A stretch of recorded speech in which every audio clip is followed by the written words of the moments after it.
Time for my final Samuel Fuller movie from the Fuller at Fox box set. This number's 217 of the Masters of Cinema collection. This one stars Robert Stack in the main role, and this one, again, as Fuller is highly likely to do, opens up with an explosive sequence. We get a train which is transporting army munitions, and it is hit in a quick, fast-paced robbery, and then we're thrown into the story. We have Stack as Eddie Keener. He is this man who arrives in Japan to try and figure out, he's working with the army of course, he's undercover to figure out who stole this, why they stole it, and how can they get this stuff back and bring the people who did it to retribution. And I felt as if I knew roughly where the movie was going, but it doesn't go that way.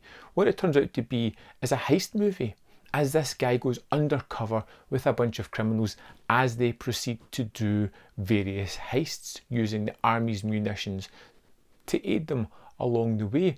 And I just wasn't prepared for getting into this crew, getting to understand them, and to see what I feel is a strong precursor for a hell of a lot of 80s and 90s movies, as we see both sides of the law, an undercover agent trying to hide his identity, trying to save a damsel in distress, trying to deal with these professionally labelled bad guys, people who look at this as a business.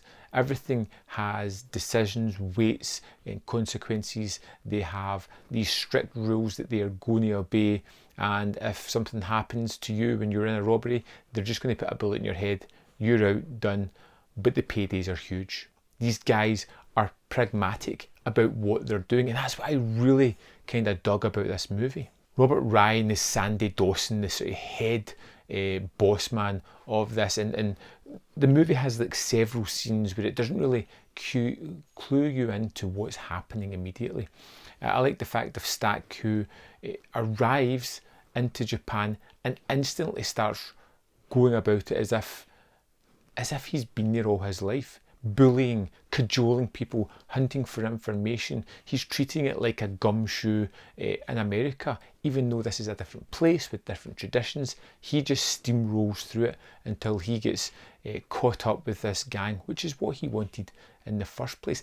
And Stack, for me, was a really hard actor to attune to. I found him not so much stoic as in a little bit stale, a little bit too reserved and unemotive in what he was doing. Could have been his choice in performance, but I felt it was very stilted within the movie.